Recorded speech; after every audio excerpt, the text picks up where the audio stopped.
Hello and welcome back to episode 27 of the Jodas Hour. Today we have a special guest, one of the best players of the Michigan State women's basketball team, Kamaria McDaniel. How are you doing, Kamaria? I'm good. Thank you for having me. I appreciate it. Anytime. Really am happy to have you on. We had Abby Kimball, her teammate, as well as Theron Hollick 2 episodes ago for episode, I believe it was 26, maybe 25. It was episode 25, I'm realizing now. But that was a great episode. Now we have the leader of the team. Both them kind of mentioned that you helped them a little bit with just maturing, getting ready for the environment at college. How was that experience for you, just mentoring the youth a little bit as a graduate student? I just think it's important to do it. We got to pay it forward. We got to know, what we needed in those times when we were freshmen, and I just try to provide that for them. That's all I was doing. I feel like it would be doing them a disservice to let them bump their heads on something I already bumped my head on, So if we keep doing that, we'll just keep leaving generations in better spots. So it's my duty to pay it forward and teach them stuff. So it was my pleasure, for real. You're leaving the team better than when you came to it, so that's great to have. That's what we got to do. In every environment we in, leave it better than we found it. I can promise that they really appreciate that. Kamaria, could you give the audience a little bit of a timeline of your journey through basketball so far? I know a good amount of it, but they do not, so I'd like to see what your perspective of it is. Just a short synopsis, man. I started off playing when I was 5. My dad was a high school coach. I was just always around the game. I started off playing in my small town league with boys, so I didn't start playing with girls until like around middle school. So I was getting roughed up. The game was faster paced. Play with guys, and I finally started playing with girls, and it turned out to be a lot easier. Played throughout high school, went to Country Day. I went there for 8th and then half of 9th grade, and then I came back to my hometown, went to Robichaud, and I tore my ACL going into my junior year. That was tough. But came back from that, and then I went to Penn State, had some growing pains the first couple of years, really broke out my 3rd year, and that's when COVID happened. I decided to transfer to Baylor. Coach Malky, shout out Coach Malky, that's my girl. And, that's when a lot of adversity had hit me. When I got there, I lost a bunch of credits, so I was majoring in agriculture at Penn State with a minor in animal science.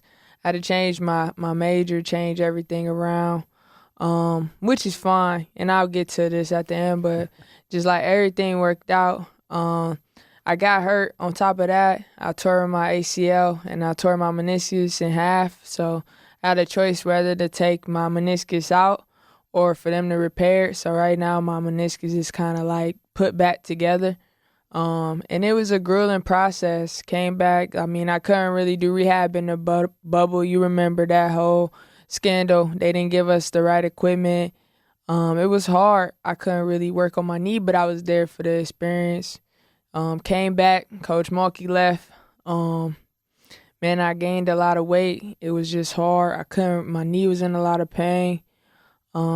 Came back, caught COVID. When I caught COVID, it set me back. The new coach was there, so I really never got a chance to prove myself because I had been hurt. Struggled with the new coach. I came back from Christmas break, and things didn't get better, and I decided to walk away from the team.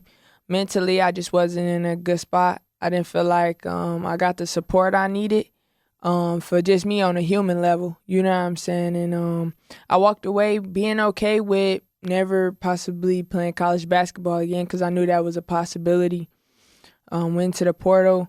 A lot of people started recruiting me, and then they were like, nah, your waiver isn't going to pass. This isn't going to happen.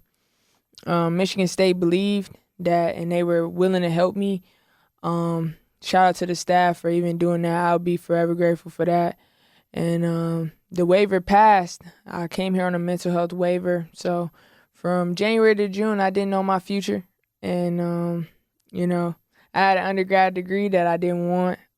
It was just crazy. So got to Michigan State and had a great year, pursuing a master's, doing everything that once seemed unattainable. And it's been a blessing. It's been hard, but it's been a blessing. So that's a short synopsis of everything.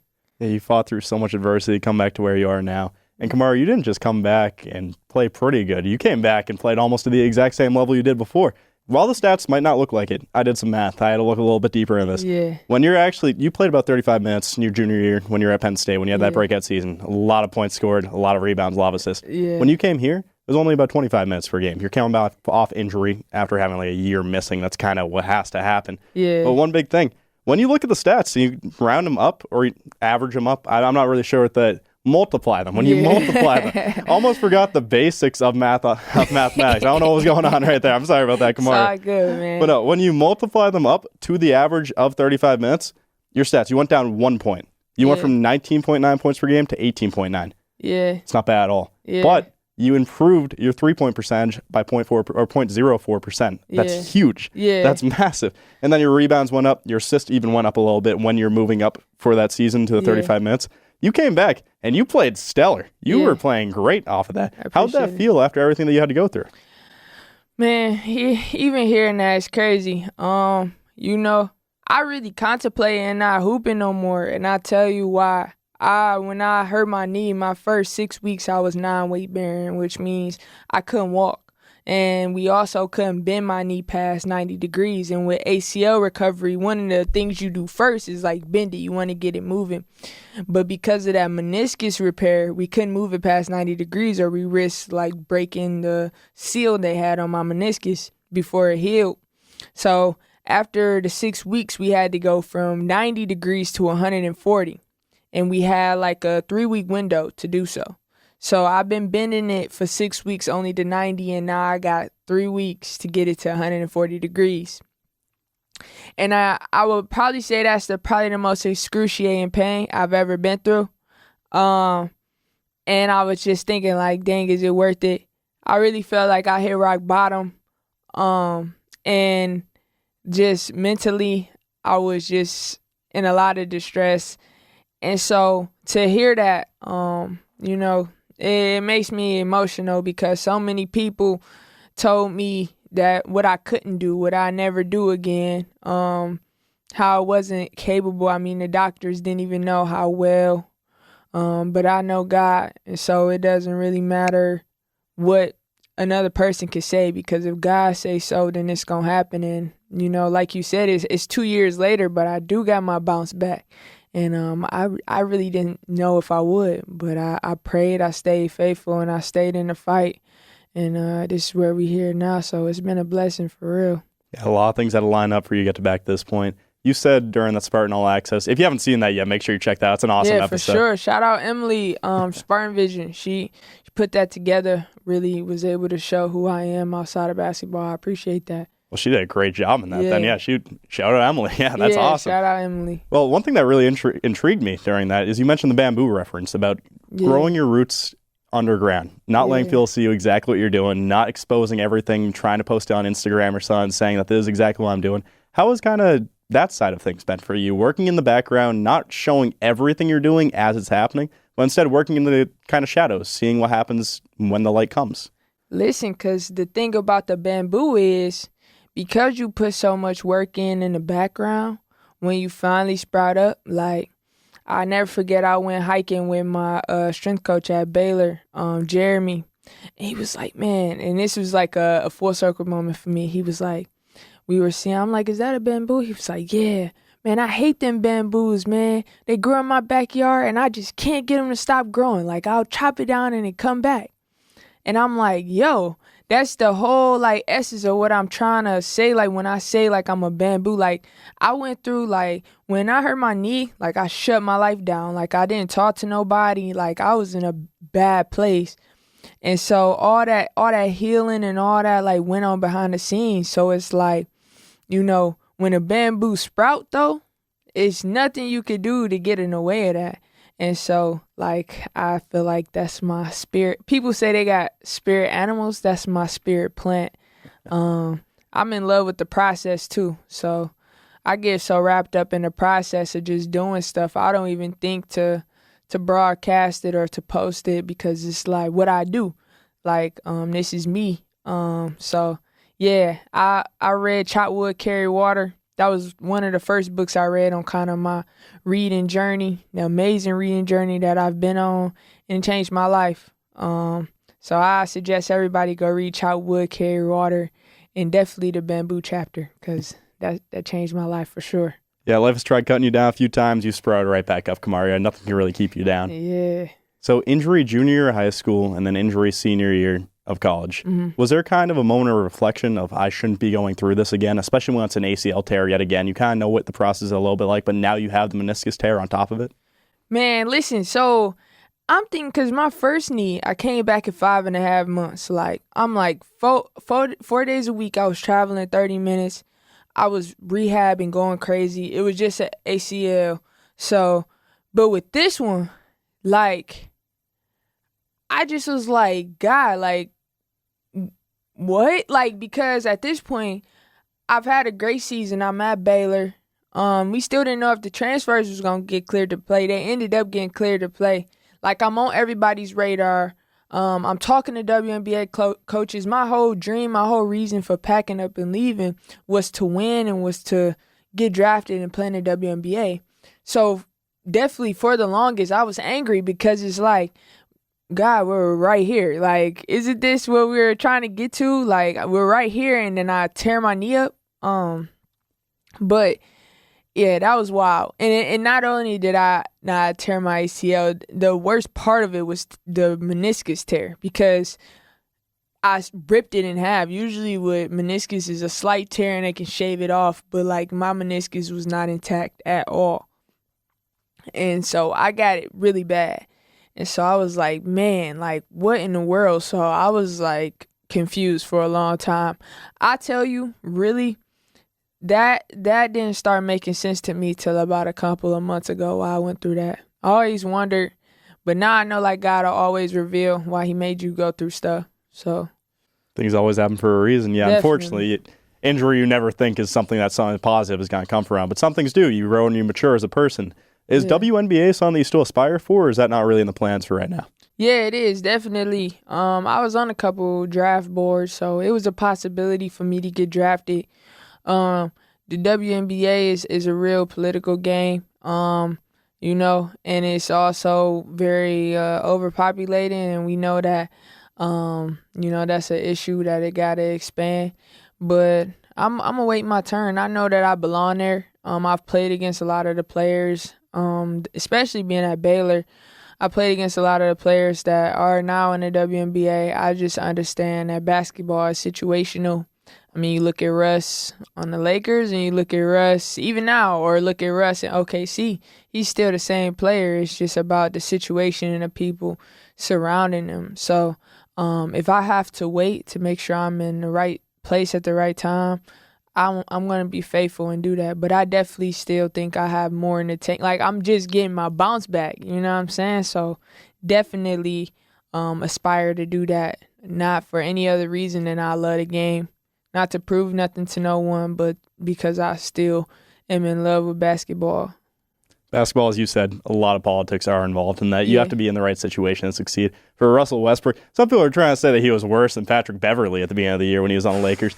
I don't think that if he was worse than Patrick Beverley, he'd be putting up 25 points, 32 points against Kevin Durant, against Chris Paul. He blocked Kevin Durant, a 6'11" player. Insane to think about. But now it seems like you kind of found the right situation with Michigan State. You had Nia Clouden, who was in the WNBA as an assistant coach for a little bit. How did that affect your growth as a player? Definitely. I mean, I just think that environment and the people that you're around are very important. And so you have to always surround yourself with good people and people who are doing what you're trying to do. So definitely helpful to have her around and to have people around that, you know, have a situation where I can be myself, have the opportunity to go out and play. One thing I really want to get into with you right now, Kamaria, your dad seems like he has been an amazing inspiration in your life, putting you in sports from a young age. Yeah. How has he been, and as your effect as a growth as a person, as an athlete, just as a person overall? Man, both of my parents, shout out to my mom and my dad. Like, I love them so much. I mean, you talk about unconditional love. That's something that I've been big on lately. It's like, who loved me, like, no matter what? Because just like you said with Russ, like, they love him now, but a few months ago they didn't, and I've really been clinging on to unconditional love. So just to start there, but I mean, like, my dad and my mom, like, they play different roles in my life. Like, my dad, you know, like, the first man in his family did not be a convicted felon. I mean, not to go to prison, you know. So for me, it's like he had to resist all those temptations, and I had to take it further. You know what I'm saying? And he's a stand-up guy. He always does right by people. Big into sports. He plays sports and ran track at Michigan. And then my mom, she was a track athlete, and she's just been there for me, like, emotionally, helped me to be intact with myself, and they've always just encouraged me to be me. They never forced me to do anything. They never asked me to do anything that I didn't want to do. And it really allowed me to find my passion and who I am. And I think that's something that people don't find sometimes because they're being influenced in so many ways. So just shout out to them for allowing me to be me and finding what me was, because, you know, we all go through that process. And because they were so helpful and really helped me grow and give me the space to find out who I was, I'll be forever indebted into those people. I mean, they're responsible for me being here. So they inspire me. I love them, and they're just great people. They do good by people, and I'm going to do the same thing. The unconditional love aspect is massive because people will love you when you're succeeding, when you're doing great. When you're at your lowest, who's really going to be there? Right. When you were injured, I imagine your mom called you every day. Your dad talked to you every day, facts. getting you through it. They're the ones who are going to be there when things matter. Yeah. They're the ones who matter the most in that moment. One thing, though, since they're both collegiate athletes, did they kind of let you know that it's a possibility and it's not impossible to reach those heights? No, they've always, like, they have never to this day, like, have never told me I can't do anything. Like, they support me through whatever I want to do. They like, how can I help? How can I support? Like, what do you need from me? And it's people like that help you. You know, my village, I mean, like, it's just beyond them. Like, my village they're so supportive, and it's like, we can't do anything by ourselves. I mean, like, we can't do anything. A lot of people's hopes and dreams die, you know, because they've exposed them to people and they've shut them down, you know. And they've never shut anything down. They've never told me something was not possible. And, you know, now I'm still climbing and still soaring because of them. I'm truly blessed to have them and have my village around me. Their impact on you, I feel like, cannot be understated or overstated, technically, at that point. It had to have been massive. You grew up in Inkster, Michigan. That was one thing. Not really the easiest place to grow up. I feel like if you didn't have your parents pushing you in the right direction, could have possibly gotten taken in the wrong direction. So how did growing up in that type of environment affect your life and how you view things now? I imagine it helped you with maturity, everything like that, but I'm not going to put the words in your mouth. Yeah, I always tell people this, like, I've sat down and met with multi-millionaire billionaires, and then I also know people who are strung out on drugs. So in terms of the spectrum of human beings, I've seen every part of it. And I think our experiences are what make us. So, you know, being able to be from Inkster, but to go to a school like Country Day, or be from Inkster, but go to Penn State and go to Baylor and go here now to see these prestigious universities and pursue higher education and, you know, be an athlete as well. It just really helps me to appreciate things. And I say that because I've seen a lot of what I don't want, but I've also seen a lot of what I do want now. And, you know, really being from there inspired me to, like, you know, not come back. And since God gave me the opportunity to do bigger things, to really seize that moment. So really, I put a lot of pressure on myself, actually, just because, like, I made it out. You know, I went to high school with a lot of people, and it's just like, I want to come back and do stuff and help other people that weren't given the same opportunities. Because the last thing I need to do is just take them and run away and, you know, never come back. And I want to go back and I want to develop and I want to help. And, you know, some people are put at disadvantages from when they're born, and that's just the reality of it. And I'm blessed, and I don't believe in luck, but I'm very blessed. I'm highly favored. And so, man, I wouldn't want to be from no other place, because it really helped build my character. And I've seen a lot of stuff that probably other people haven't seen in their childhood. And so, man, shout out Inkster. You know, keep growing, keep getting better. I love my people, and they love me back. They support me. I saw this video online when I was researching for this podcast. You basically said that if you weren't playing basketball, you'd probably be going into that word caught me. Wow, I really got stuck on that one. Good. Entrepreneurship is what Yeah. I meant to say. You'd probably be doing that. You'd be trying to give back to your community, you said, back home in Inkster. Is that something that's kind of big for you, just helping the people who were there in the beginning for you and help them kind of get out of that situation? Like I said, man, like just, being African American, like it's a theme. Like you think that the only way that you can make it out is if you rap or you play a sport, like, or you got to do something illegal. You know what I'm saying? So it's so much that we don't learn, just about entrepreneurship and just if people want to have their own business or do their own things, it's so many creative minds. Like even going to high school with certain people, it's people coming to my mind that just like have a creative mind, but just the direction and the resources is lacking. So since I've been able to like make it out and see things and meet people, I want to bring that back to us and help people expand their ideas, expand what they want to do. I bet it's some people who want to travel and see the world, you know what I'm saying? But it starts with time and resources and financial literacy and, self-love, even down to that. So I want to go back and just give. I want to give and be a boss and show other people how to be a boss. I got a little sister. She's 8 years old. She can do anything. And I'm going to show her that. I'm going to show her, we not just surviving, we living. And that's, I want to define that for people. Because I think a lot of people back where I'm from, they just living. They just surviving. And it's a difference between surviving and living and really doing what you want to do. I think you've given them a living, breathing example of all of that. You've come to the collegiate level. You've succeeded. You've finished school. You're going to get a master's degree at the end of this program.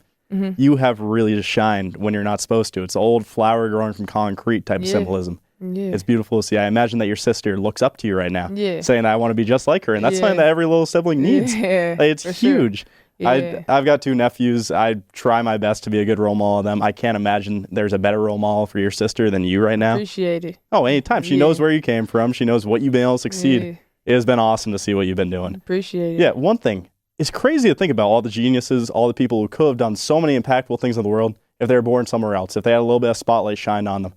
And one thing that has been blowing my mind lately, a little bit of spotlight has been shined on women's athletics, like women's basketball in college. Women's basketball championship this year for the NCAA. Some of the best viewers that they've ever had. Yeah. Caitlin Clark bringing a lot of attention to the sport. Yeah. How has that spotlight being shined on women's athletics in college really been in your mind? Man, it's been amazing. Women are amazing. We breaking the stigmas, we're breaking the stereotypes, and it's beautiful to see. I think a lot of things that have been set in society are meant to be questioned, are meant to be challenged, and that's exactly what we're doing. Again, shout out Coach Malky and shout out LSU. I mean, she, in terms of coaches, I mean, she the GOAT. I love Coach Malky to this day.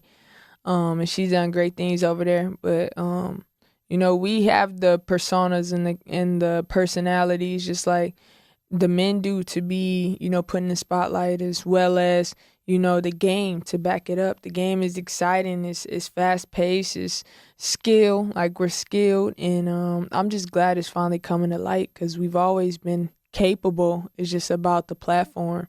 And now we're getting that platform. And I just know it's going to continue to take off. And it's really wonderful to see, especially in the 50th. Isn't this the 50th year of Title IX? I believe it is the 5th year, yes. Yeah, 50th anniversary. So it's amazing, man. God is good, and I'm excited to see it keep skyrocketing. Yeah, it's really nice just to see all the spotlight actually getting shined. You guys have worked just as hard as everyone else. There's no real reason you should be disrespected. We all remember that bubble stuff. You gave a little hint towards it earlier. Yeah. Not really the best thing to do for athletes who have put their whole life to get to this point. Especially for me. I mean, like, I couldn't work out, so it really put my rehab behind.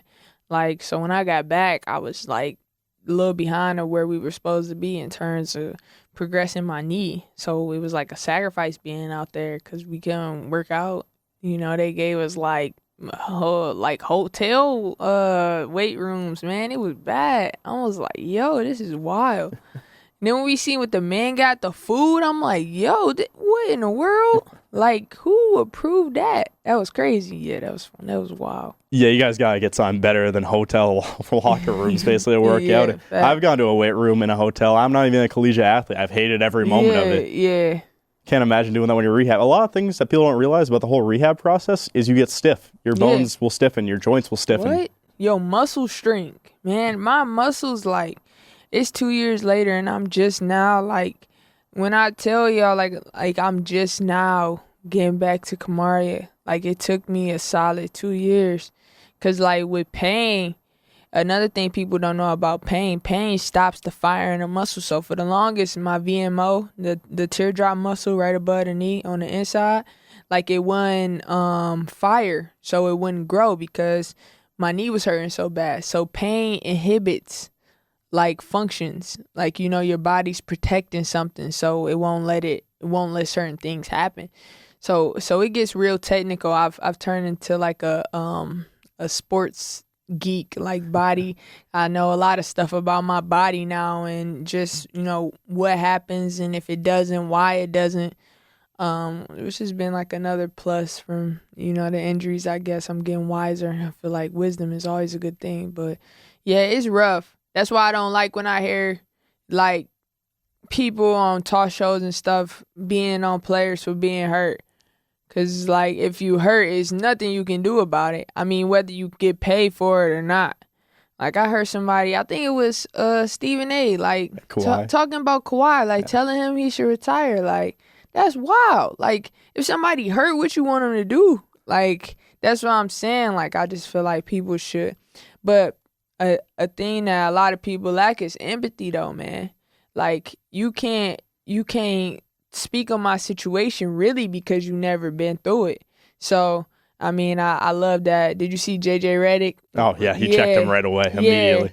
And I think that's a big thing. Like, people need to watch that because, you know, like, especially if you're getting paid millions of dollars, like, he's hurt. Like, you know what I'm saying? It's nothing that we can do about it. Rich, poor, middle class, if you hurt your body, you can't play. Like, so I don't think people should be bashed for that. And definitely going through all these injuries myself, I have a soft spot for people who get injured because it's hard, it's grueling, and it really puts you to the test in every aspect. For Kawhi especially, you know ways go. He just tore his meniscus. That's the exact same injury you had. You had the ACL tear on top of it. He had his ACL tear last year. So you at least have some type of parallel that. For Stephen A. Smith, his was even worse because he didn't just say Kawhi, you should retire. It was the Clippers should make Kawhi retire. Like, he was just detrimental to the team. He's been going back. He dropped 40 points in his first playoff series since an ACL tear. That is huge. You can't be saying that. I do respect, like you said, JJ Redick checked him. Yeah. He basically told him, like, you've scored 1 point in college. Yeah. You were never playing at a professional level. You can't talk on this. Yeah. And if I came in here and tried talking exactly like I knew what you were going through during the injury process, guessing what happened, I would lose all credibility. That would make no sense. I haven't gone through that. Yeah, that's what I'm saying. Like, people should understand that, but you know how stuff like that go. It's just to get a reaction for real. Because people just be saying anything. But I think that just as athletes, we should be recognized more so for our human side as well. Like, Kawhi got some off the court stuff going on too. You know, that got released about his sister and stuff. So don't speak on that, man. You know, like, putting him down. He already got enough on his plate. I just think that it should be lines crossed in terms of lines never crossed in terms of, you know, like, getting on people. We need to show grace no matter how much money a person makes. And those lines can be so easy to really draw in the sand. You just have to respect the person. And if it respects them, you're set. That's really about it. For sure. The Kawhi stuff is terrible. A lot of things happen off the court that people don't really understand. John Wall, when he had those years where he was missing it, everyone on Twitter was trying to just rag on him, say, oh, biggest bag stealer ever. He robbed the Wizards. He took $40 million from them a year. He was like full-blown depressed, almost suicidal at points. He lost his mom. He fell in the shower, messed up his entire Achilles. He did not have it easy. I don't think he was sitting out counting the money saying, I love this. They don't understand. When it's your whole life, you don't willingly sit out of the sport. You're not going there saying, I'm just going to relax because even though I love this and I've committed my whole life to it, it doesn't matter to me. I just want it for the money. That wouldn't make any sense. Wouldn't make no sense. I think something that society needs to work on, not just in sports, is like grace. Like, we got to have grace, man. I mean, like, you don't know what somebody is going through. And whether you think it is valid or not, it's not your business or it's not your call to make. And I think that we need to understand that. You know, if somebody do something to us, we so quick to react, but we got to have grace. Like, you don't know if that person could have a family member in a hospital, and we do things emotionally, like when we going through, and we cope differently. I think grace is something that I'm really trying to work on, getting rid of pride and ego. Like, it's just no room for it, no need for it. Because at the end of the day, if somebody is moving shiesty, that's what they got to take that up with God. But I got to be a good person, a stand-up person, and try to see the best in everybody. So I think that's something that we should do better as a society, is having grace and just loving on each other. Like, that's big. And especially as athletes, man, we seen as commodities a lot of the time. Like, I'm not a chess piece. I'm not a pawn on your chessboard. I'm a human being that cry, eat, sleep, breathe, and bleed just like you do. So that's definitely how I feel about it. In my mind, I think a big mistake people make when they view athletes, they think it's, they go on the court for 2 hours. That's their life.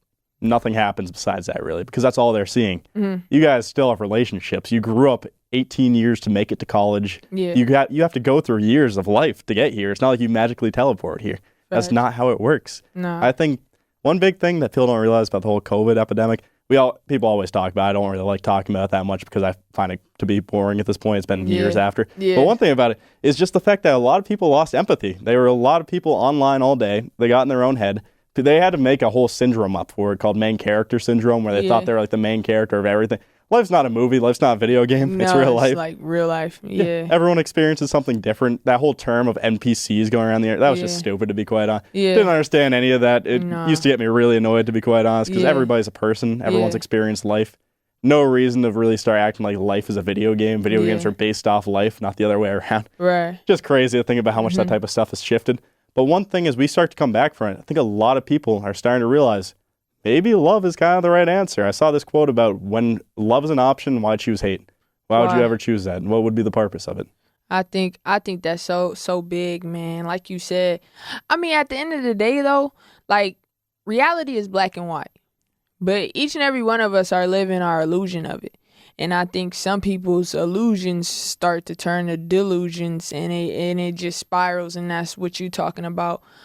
Because at the end of the day, truth is truth, but it's like people have different truths and they have different perceptions, and a lot of things get lost in translation. But at the end of the day, if you come in to someone with love and grace, I mean, nothing but good things can come out of that. You get people to soften up and communicate, and I think we should operate in that space. And obviously, that's a big elephant, but my bite out of the elephant could just be doing it for me and encouraging the people around me to do it, because I don't think nobody's just going out here, just trying to do, like, mean things to other people or react in a bad manner. It's just like we go through things. And so definitely think we need to promote love more. 100%. We all have our dark days sometimes. I can't always be happy. That's just not realistic. I mean, the yin and the yang, though. Like, I really love that concept. Like, you can't know if you're happy if you've never been sad. You know what I'm saying? You can't really know how good it feels to be rich if you've never been poor. So the yin and the yang, you need both aspects of everything to make it a whole experience. So it's very true. You really don't understand happiness unless you're sad at times. Don't understand being don't understand not being hungry unless you are hungry sometimes.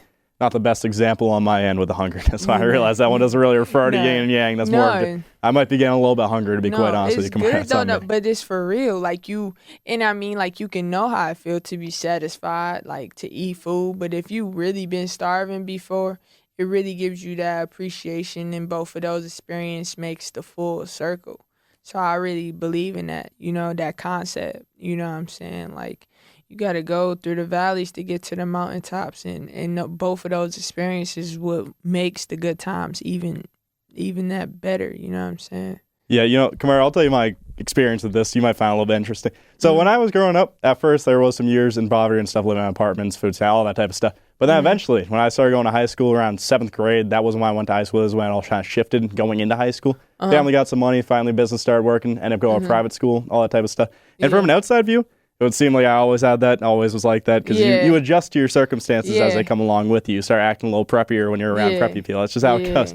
But I had experienced a different type of life, so I appreciated what I was having every single day a lot more than other people. Then when I came here, because I had all those years now removed from the bad experiences, but living in just great life, to be quite honest. Right. I have a King Charles Cavalier, great dog. Right. Like, I was loving life. It was awesome. Yeah. Then you come here. When I was first year, I had a transitional room where I had 4 roommates. I was top bunk. I didn't even have a desk.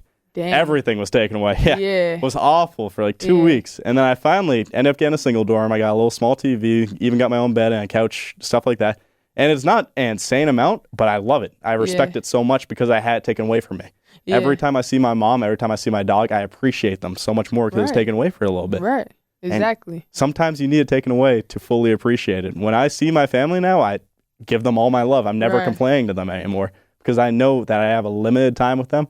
I can complain when I'm by myself. I can complain to my friends. Right. Why do that to my mom? Why make her stress out? Right. Definitely. You understand it, man, for real. Like, everything that I went through really made me understand, like, life, like, what we should and shouldn't be doing. And really, like, I just think that every experience make us. So we gotta be grateful for it all. Like, my injuries is what made me. Like, when you watch a movie, if it's no adversity in a movie, no one would go watch it. Like, I just watched, what did I just watch, man? The Air movie. Oh, I saw it. A great movie. Yeah, like, you know, I'm not going to give it away for the people who haven't seen it, but, like, if it wasn't all that doubt and all that, you know what I'm saying? Would it even be a movie? If it was just a fairy tale, like, it was great the whole time, it wouldn't be no plot. And that's just how life is, bro. Like, everything you going through, you got to trust that one day it's going to be a part of your testimony if you just keep pushing. Like, I saw something that I love, like, be grateful that you get to feel every emotion. Like, I'm grateful that I've probably been the lowest of the low, but I've also felt the highest of the high. Like, I'm grateful I can feel heartbreak. I'm grateful that I can feel disappointment. I'm grateful that I can feel like I'm on top of the world. I'm grateful that I can feel confidence in God. It's just like being grateful for the human experience. Like, this is all the human experience, the life. And so, man, all of this junk is working together for the good. Everything is a blessing. Everything is a blessing. Took me a while to understand it because I used to try just staying happy as much as possible. You can't do that. It makes every other emotion just not valid at that point. It's just avoidable. Like, you're avoiding other emotions. Why does that matter? Why would that make happiness special if you're always experiencing it? I came here, as I was saying earlier, was sad for a little bit, was homesick. But it makes those highs so much higher compared to before. It's not just a little hill. It's a mountain now when you get that happy. Right. It's something amazing, though. But one thing, while we've been talking about adversity a little bit, the coaching stuff has not really been as you expected. The most stable situation in my life. Yeah, for Baylor, you went there expecting to play for the coach, ended up transferring over to LSU. That kind of wasn't in the plans. Come here. Obviously, Susie was a big part of you coming to the school. Definitely. Ended up having some things happen. Had an interim coach, Dean Lockwood, and now there's a new coach coming next year. Would that make 7 for I mean, if you count a new coach, is that 7? Is that 7? We had Cole at Penn State, Keeger at Penn State, Coach Markey, Coach Nikki, Coach Susie, Coach Dean, and the new one. Yeah. That's 7. Coach Robin Fralick. Fralick. That's got to learn how to pronounce that name before I meet her. Got to make sure I do that. But technically 7, even though I'm on my way out of here. But 6, like, real deal coaches, like 6 coaches. That's crazy. I averaged 2 coaches a school. That's wild. That is pretty wild. But, yeah. How do I talk about this topic? It's yeah, a little sense. Obviously not gonna make you dive into details of everything. I want to though, cause I want people to know like they not alone. Like the stuff that they going through. I just want to like really get some advice. Like take that route in terms of coaches, cause like one thing I learned is like we have a realm of control. So that's the only space I want to operate in. It's like I have this bubble around me of things that I can touch and control and change if I see the need be. Everything else is out of that. Like the way a coach act is out of that. The way they change is out of that. And also, a lot of coaches go through a lot of things behind the scenes that we don't know about. You know what I'm saying? That may be spilling into the culture and the program. So you got to take all of that into account. But at the same time, is that something I can control? No. So just for the young athletes out there, you get in a situation where it's not favorable, or you not seeing eye to eye with people in the positions of power. It's just like, what can you control? Like, you can control gratitude and joy. You can control being intrinsically motivated. You know, if the situation is so bad where, like, you don't want to be there or do whatever's being asked of you, what's your why? You know what I'm saying? And also just finding out who you are outside of a basketball player, because we can get in situations where people can make us feel so bad about our game and the way that we playing just because they don't like it. Like, just like the Russ thing, like the Laker coach didn't like his game, but the Clipper coach see something in him. So understand you got value. Understand that some plants thrive with certain bacteria and some don't. And I kind of see coaches as that. Like, some bacteria feeds nutrients into the plant and some kill it. You know what I'm saying? That doesn't make them good or bad. It's just in terms of fit. And so, you know, I try to think about it like that. And knowing that you got to have confidence in yourself, because without that, you're a goner. I mean, if your cup is not full, then anybody could pour any toxins in it and you'll start to believe it. And then it's a long spiraling path after that. But just understand that everybody not going to see your value, and that's okay. And they're not supposed to. We none of us are cute to 100% of the population. Like, we all don't look good to somebody. We all have personalities that someone may not like, but that doesn't deplete who you are as a person. And that's what I had to learn with coaches, man, because, you know, you put so much stock into what someone says about you or how they treat you, but at the end of the day, that's out of your control. And whatever they doing it, if it's coming from a bad spot, they got to answer to God one day. But you got to continue to be you, be high character, and control what you can control. That's my advice. And just understanding that coaches do get put in positions to where they have to make a lot of tough decisions, and they're under a lot of pressure. And that's not an excuse, but it's reality. And so just understanding all of that would probably be what I say. Because I've had some crazy experiences, but it's gonna get better.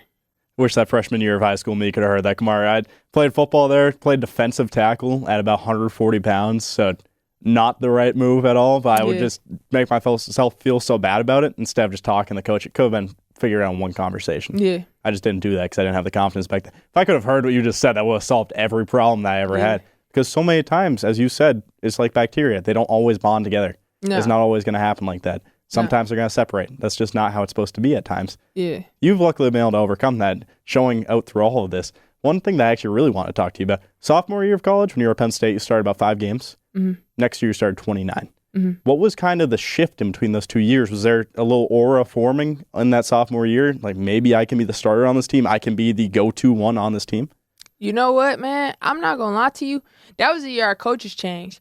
But in terms of me, I've always had confidence. Like, it's been, like, delusional at some point. Like, I came into Penn State, like, people would tell me, like, you coming to Penn State, like, they got 2 all Big Ten guards. I'm like, okay. Like, I didn't care about that. Like, I knew I could hoop, and I believed in my ability. So, you know, I always thought that I was supposed to be in that position, to be quite honest with you. I just knew that I just was, like, should have been patiently waiting on that spot. But, you know, I went hard every day, and I think successful repetition breeds confidence. So I worked on my game a lot. And like you said, like, the confidence and the communication piece is so good, and understanding that whether this person see it in you or not, it's still in you. Like, you know, everybody not going to see it. And that's just the reality of it. That don't make me no better or no worse. So I, you know, That's been me. I've always had confidence. I feel like you have to possess certain things that people can never take away from you, and that's belief and love for yourself. If you don't have that, how do you expect somebody else to do it? Like, especially in this field where you're really treated as a commodity. Like, you do what you need to do for me to keep my job, and we be smooth. But if not, I might make it hard for you. But throughout that, can you still believe in you? Can you still love you? Do you know you outside of this sport? And that's something that hit me this year. I would say one of my biggest lessons learned this year was Kamaria is great without basketball. For my whole life, I've always just been praised for basketball. Always been like, you go to family outings, it's like, how many points you score? You didn't even ask me how I'm doing. You don't even know what I'm studying in school, but it's like, well, how many points you score? From the distant relatives. So it's just like, that's all I've been known for. But I feel like God allowed me to go through this process, and I'm not going to lie to you, it was almost like a grieving process. For like 2 weeks, I was just sad. Like, you know what? And it wasn't like I was giving up on basketball. And it's crazy. People go through stuff you don't even know. No one even know I was going through this. It wasn't like I was giving up on basketball, but I was surrendering to the results. Because for so long, I tried to control everything. Like, if I do this real hard, I just go hard.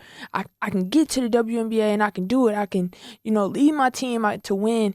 And it's just like, I surrendered. I'm like, listen, I'm going to put the work in, but however this turned out, I'm going to be okay with it.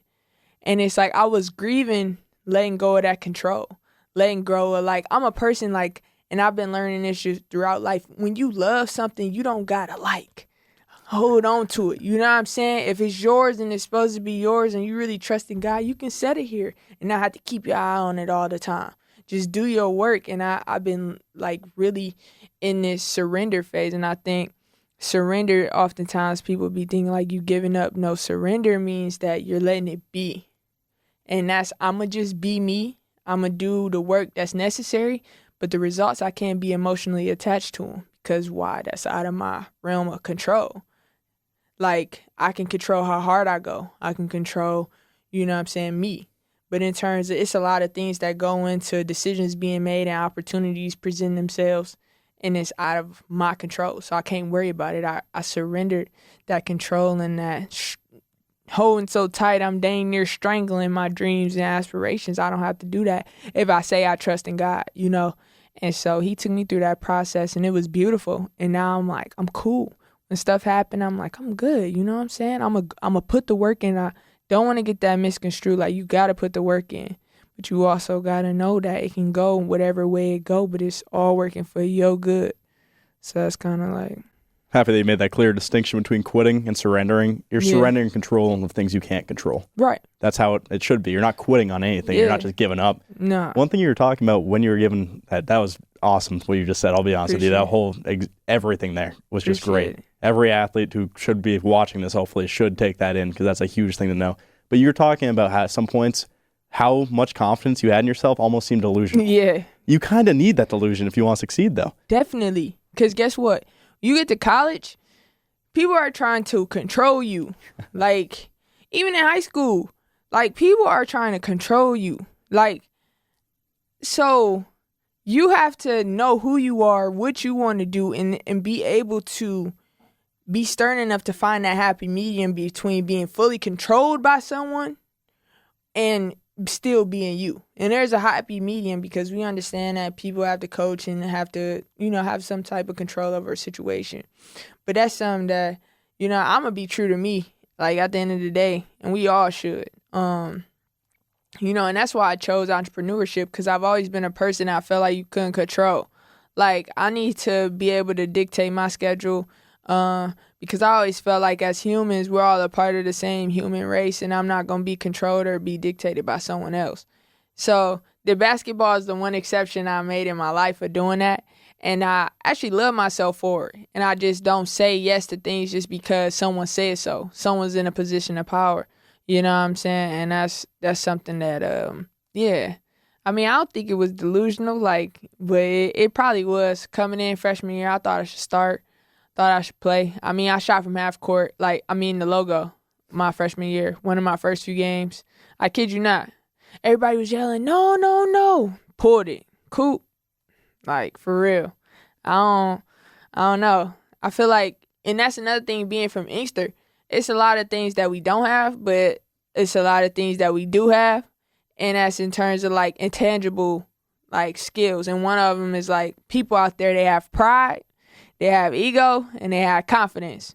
And they could be walking out of the house with boarded up windows, but they gonna walk out with some swag. Like, I really got the swag from my city. Like, you know, you just can't tell me anything. You can't just make me do anything. You know what I'm saying? And I really want young women especially to be empowered by that. You know, ask questions. Be curious about things. Don't just take stuff laying down just because someone said so. You know what I'm saying? Because at the end of the day, it should be more of a partnership and a team rather than a dictatorship. Like, you do this and it, like, you know what I'm saying? And finding a happy medium. It's huge that you have the independence and that you're not just going to comply because someone else tells you. I want to get into that a little bit more after. But right now, you're talking about that swagger, Kamaria. Every time you're on the court, it is immediate. You can see it right away. You played against Iowa. You hit a halftime buzzer shot. Yeah. You act like nothing really happened. You weren't even celebrating that much. It was just, we still got another half to play. That team went to the finals this year. You didn't treat it like anything special. I think that's huge, and that's why you can be one of the best players on the court every time you step on it. Because you have that confidence in yourself. That's a massive thing. Would you say, I remember you were talking about before the podcast went started, playing with the boys when you were younger, when you were a little kid, you were the only girl on the team playing against boys. Did that help develop your swagger a little bit too? Because you were mentioning that a little bit earlier. Yeah, and just like, I've seen a lot of things before, like with guys, before I seen it with girls, and I would watch them a lot. So like, as the guys' game has always been a little bit more advanced than the girls' game, I'm a freaking basketball junkie. Like, I watch the guys at my high school workout, and I see him do a move. I'll be like, hey, teach me that. So I get out there, and he teach me, like, the move. At Penn State, most of the season, like, after we practice, the guys will come in and practice. I'll go shower, come in, grab my food, and watch them practice.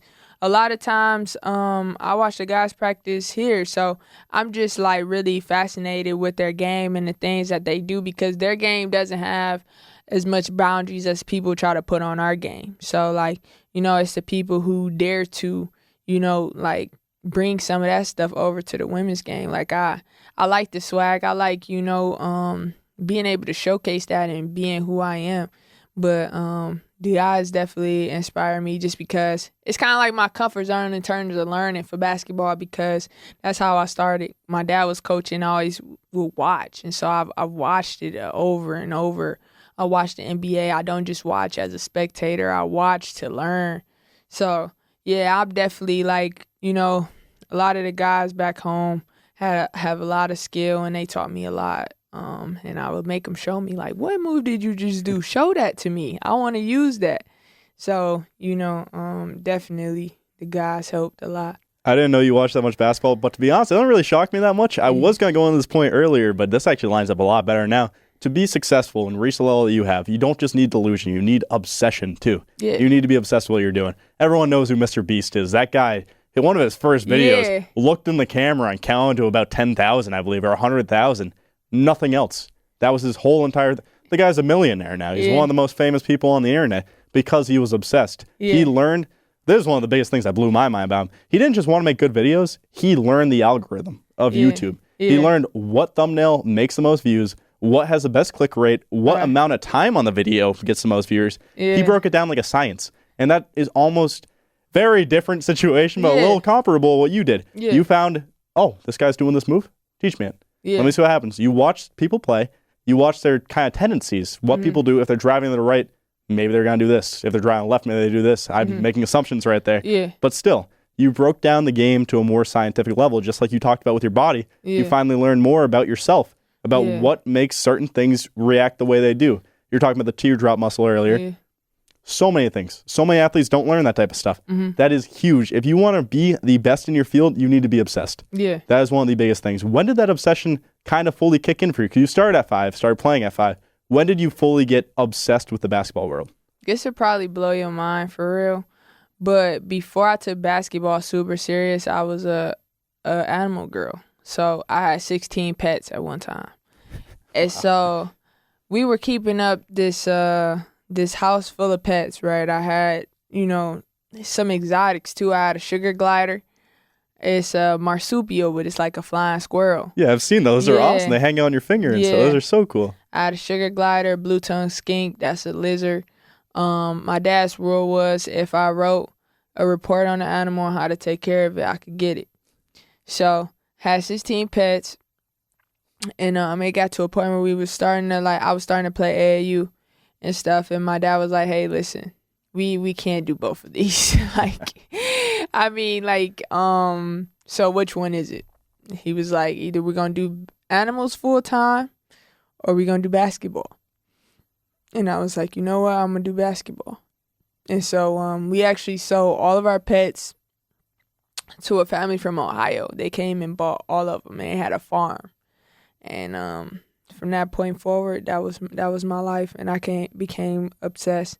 And my dad was like, if you want to do this, I'm going to show you how to do it, but it's not going to be easy. I was like, because I loved it. I mean, every day in the summer, I used to love when it was summer break. I'd go out there, and I just shoot on the hoop. And then some of the boys would come over, and they want to shoot too. So, and then I remember every summer, my dad would lower the rim, and I could start to dunk on 8 feet. And I'm like, oh yeah, I'm dunking 8 feet. He put it up to 8-2, and then I'm dunking 8-2, and then you know what I'm saying? So, I think the obsession came natural.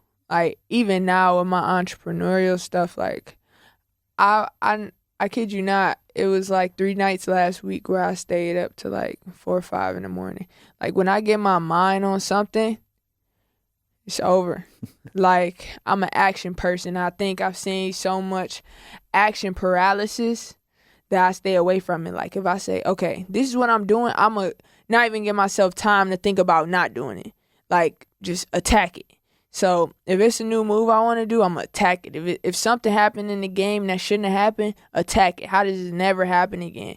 And I think that just obsession just comes from wanting to be better. At the end of the day, I can only be the best version of myself, and I'm on a relentless pursuit to that. It's a never-ending pursuit to your potential, because potential is something I feel is never reached. Because then if you do, then where do you... I don't even think that makes sense. People talk about potential a lot, but it's like the infinity sign. You don't okay, I've reached my potential, and then nothing else.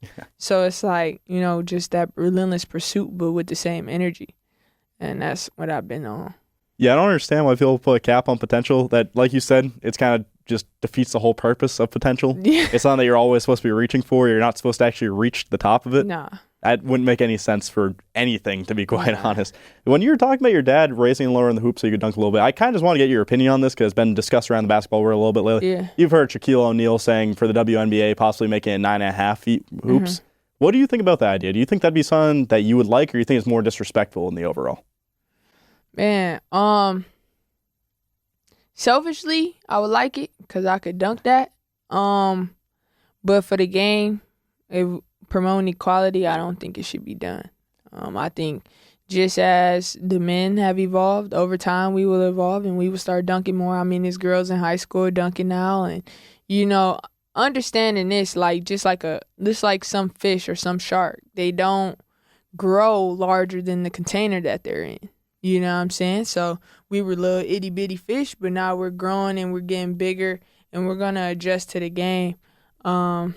It's all about being adaptable, and we're going to continue to flourish, and more people will be dunking, and we've seen it, but we're going to see it at a higher clip as time goes on, and definitely don't think that, but I know if we had some 9.5 rims this year, I would definitely caught a couple bodies for sure. Yeah, would have been slamming. I wouldn't shoot no layups. I'm not lying to you. On a 9.5, yeah, I could definitely put that down. I almost selfishly want the change now just to have seen that Kamaria. That's messed up. But no, I was just checking on my computer to make sure that it was right. You were saying that the men's game evolved just as the women's game will evolve. Something that people don't realize. The women's league, WNBA, was founded in 1996. The men's league, 1946. Right. 50-year difference. Yeah. You think there should be some skill parity between the two when it's 50 years to work with. Let us catch up, and then we can talk about making changes. But let us catch up first. Let us give us the time that you guys had. You know what I'm saying? Don't just try to make adjustments. You already made the ball smaller, okay?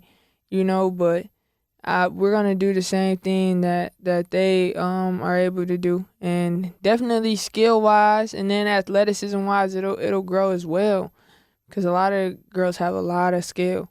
I play against a lot of guys, and you know what I'm saying, like skill wise, skills and drills, like we can hang, you know, going through drill work, and so yeah, I got 50 years on us. Give us it's a little time. We gonna get there, you know? And we already grind at a rapid pace as well, so. Yeah, I think that's going to be a huge thing in the future. You just got to really give it time. Just more prospects will come in, more people will actually focus their life on. One massive thing, too, as the WNBA starts getting more funding, starts getting more money to it, they'll actually be able to pay more competitive salaries so that people won't have to make the decision, do I go to the WNBA or do I have a normal job to support my family? Yeah. Once that's taken away, and once it's like the NBA where it's, I can have this as my whole job. Right. Can you imagine the prospects we're going to get? People who have been training, you yourself, since 5 years old. Right. There are going to be people who are training since they're 4, since they're 3. Yeah. As the years progress, it's just going to be what happens. People are going to be putting their daughters specifically in basketball to become millionaires at a point. Right. That's just how the world's going to evolve. In your mind, is there anything in particular that you think your outlook on the WNBA, how it's going to shift in the future, how it's going to go? Or is that not really something you've thought about? That is a very specific question. I won't be shocked you haven't really thought about it. You've been more focused on collegiate athletics right now and your own life recovering from injury. Just wanted to know if there was any insight that you had on that. Yeah, for the WNBA only is expansion. Like, you know, it's a lot of good hoopers out here that don't get opportunities because, you know what I'm saying, with the politics that play into it, like if you on a certain team, you have better chances to get a spot just because the politics and the followings and, you know. But it is people like somebody like Dame Lillard that came out of Weber State. You know what I'm saying? He had the opportunity because it's way more teams. But let it only been 12 teams in the NBA. Like let it only be in 3 rounds of 12 in the NBA. You know, all those guys from Duke, all those guys from North Carolina, the USCs, UCLAs, they would take, you know what I'm saying, because of, you know, like the hype and how that goes. So it's just the same way for the WNBA. Once I just imagine expansion because there's some real hoopers out here that just took different routes. And so, like, the politics won't play into it so much. I think that's my only vision. It's just for expansion and advancement. I think expansion makes a lot of sense. To be honest, when I was watching the WNBA draft, I was shocked there was only 12 teams. I thought there were more, to be quite honest. And when you think about it, second-round pick a couple years ago, Jalen Brunson for the Dallas Mavericks, he probably wouldn't have gotten a shine if I think he was picked like number 41. Yeah. He wouldn't have even gotten drafted in the WNBA at that point. But now, $100 million contract, leading the Knicks in the playoff. They just beat the Cavs 4-1. Look at C.J. McCollum. Like, look at all these guys. I mean, what pick was Draymond? I think he was like in the 50s or 40s, yeah. Right? He was not an early pick. And I think that there's so much talent in the world, you need more teams. People have talked about adding even more teams to the men's league because there's so much talent. Maybe we should add some more of the women's as well. The G League, they got the G League. Like, even with football, they had to start, what's that, the XFL? Yeah, XFL, like AFL, a bunch of different leagues. And they got the Canadian League. So, definitely just expansion because, you know, like, I feel like a lot of people have probably just gotten discouraged with the lack of opportunities presenting themselves, but it's just, like, not enough space. So, it's not if you can play or not. It's just, like, a lot of things playing to that. Yeah, I had to double check because I will what admit pick was he? I was wrong. Yeah, he was ended up being 35th overall. Okay, so he would have been the second to last pick in the whole WNBA. Just barely. Jalen Brunson doesn't make the cut, but Draymond Green technically does. MSU repping right there is a little bit pretty cool to see. One thing I want to ask you about is we talked about the draft. You mentioned you were into football a little bit. Draft is tonight, so this might seem a little outdated to the audience, but just letting you know, it hasn't happened yet. It's happening tonight. So Kamaria, what are there any specific players that you kind of envision going to certain teams? Anything bold that you'd like to say about these players? Oh man, the quarterback. You know, I'm just interested to see with the quarterback parity because it's like they were just talking the other day. C.J. Stroud didn't do some on a test or something like that. Yeah, this is where they all messed up online. They all said he got 15% on the test. That's wrong. He got in the 15th percentile, so he did better than 14% of players still. But then everyone online is saying he got 15%, which is completely different things. It's just crazy to see how, like, the parity, like, can mix up things. But I'm definitely seeing who the Lions pick, though. I'm interested to see if they're going to go with an offense or a defensive pick. A lot of people think they're going to pick that DN from Georgia. I saw that yesterday. Someone said that, but I just hope the Lions get a good pick. I have a lot of people that I know and went to Penn State with in the NFL, so I root them on. Saquon, Miles Sanders, KJ Hamler, Juwan Johnson from the Saints, Zach McPherson, he on special teams on the Eagles, Yetur Gross Matos, he's in my class, so we came in together. So it's a few others. I'm probably missing a few, but those guys, I spent some time with, Marcus Allen. So a lot of those guys that I, spent some time with at Penn State, really cool people. So I always root for them. If I know one of them are playing, then I'll definitely watch. Just because it's cool to see, those people that I, hung out with and stuff like that. Come on, I'm so happy you brought that. I should have been asking you about that. I forgot about that aspect of playing D1 athletics at Penn State as well. Did you actually know Saquon? Did you have conversations with him? That is awesome. We went over his crib sometimes. Trace too. Trace McSorley. I ain't talked to Trace as much, but we hooped with the football players all the time. Like I was in the dorms with Yetur. Yetur came in the same year as me, so we was all in the summer dorms together. Miles, would be around. Just cool people. Nick, what's Nick's last name? He's on the Chargers. Is he a safety? I think he's I cannot remember. But Nick too. So they're all, we're all just really cool people. Always good vibes being around them. So. I've got to say, Kamaria, Saquon and Miles Sanders, two of my favorite running backs in the entire league. That's completely slipped my mind. I am mind blown right now, to be honest. Like, if I had to meet one professional player, Saquon would be up there. He is awesome. That is really cool. How did being around that type of athletes who are succeeding at that high of a level push you a little bit? Yeah, Saquon is a really cool dude. Like, he was really down to earth. Always speak. People could be like really Hollywood high profile. Always speak. Good vibes seeing them. So it was definitely cool. Miles was also very cool. Zach McPherson from the Eagles, he was also very cool. A little bit closer to him when we were there. KJ, he's from Michigan, so KJ was also someone in the dorm. He plays for Denver now, and he went through a couple ACLs.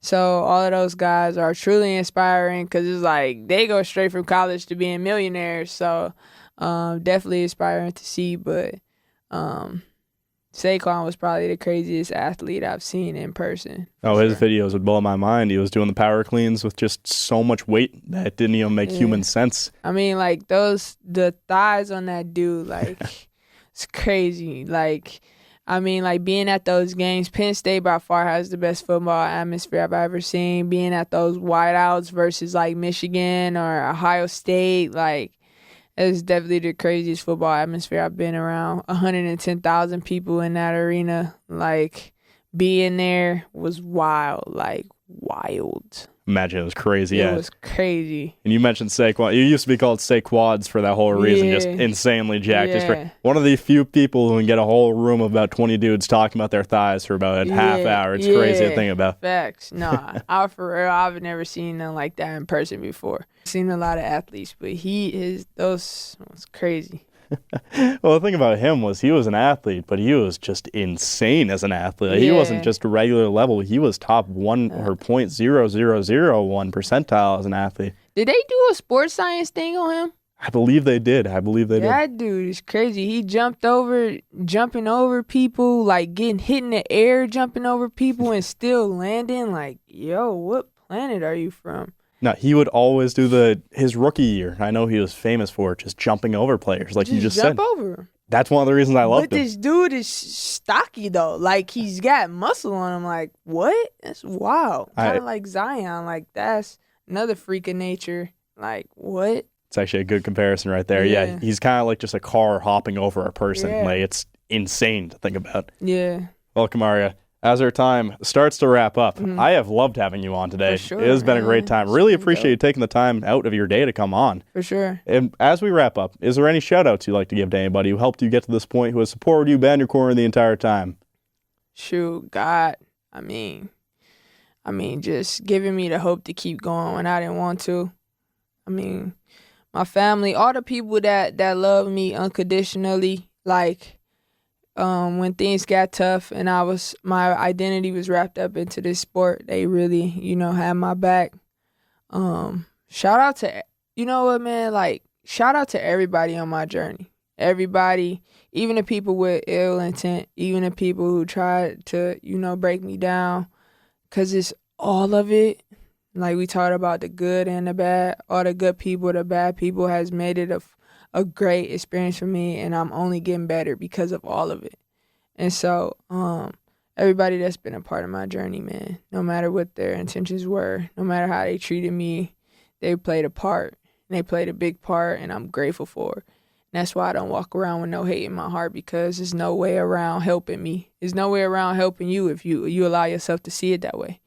Like, bad experience, good experience, it's all an experience that'll make you better in the future. So, I just think if we can keep that mindset, it would just set us apart, man, because nothing is quote unquote bad. Everything is good, everything is working in our favor, and we need all the experiences so we can become wiser. No wisdom without bumping your head, man, and no real learning without experiences, and they can't all be good. But joy is unconditional. You can have joy no matter what. You don't gotta be happy all the time, but you can have joy and be grateful. And that's just kind of how I live my life. And life is good. God is good. And I love my family. I love my people in my circle. And we going to keep getting greater. That is beautiful, Kamaria. That is so inspirational right there. Kamaria McDaniel, choosing love instead of hate, was our guest for episode 27 of the Jodas Hour. Yes, Thank sir. you so much for coming on. And before I let you go, I want to say to the audience right here, last episode, I talked a little bit about the new Sean Paul art merch. Me and him have a little collaboration going on right now. Cop that. Listen to Kamaria right there. Make sure you cop the merch. What we are going to be having is the first ever screen printed version of the Jodas Hour sweatshirts. I was telling Kamaria earlier, have the embroidered ones already. Now we have a new logo getting revealed. Hope that you guys like it. Link will be in the description. Kamaria, thank you so much for coming on. Make sure y'all cop, man. For sure. This is episode 27 of the Jodas Hour. Racking up the episodes lately. About 5 weeks, about 5 episodes. Kamaria, a great way to wrap up the semester. I would have rather had nobody besides you for the final show of the semester. Anytime, Kamaria. Thank you all for watching at home, and I will see you in episode 28. Yes, sir.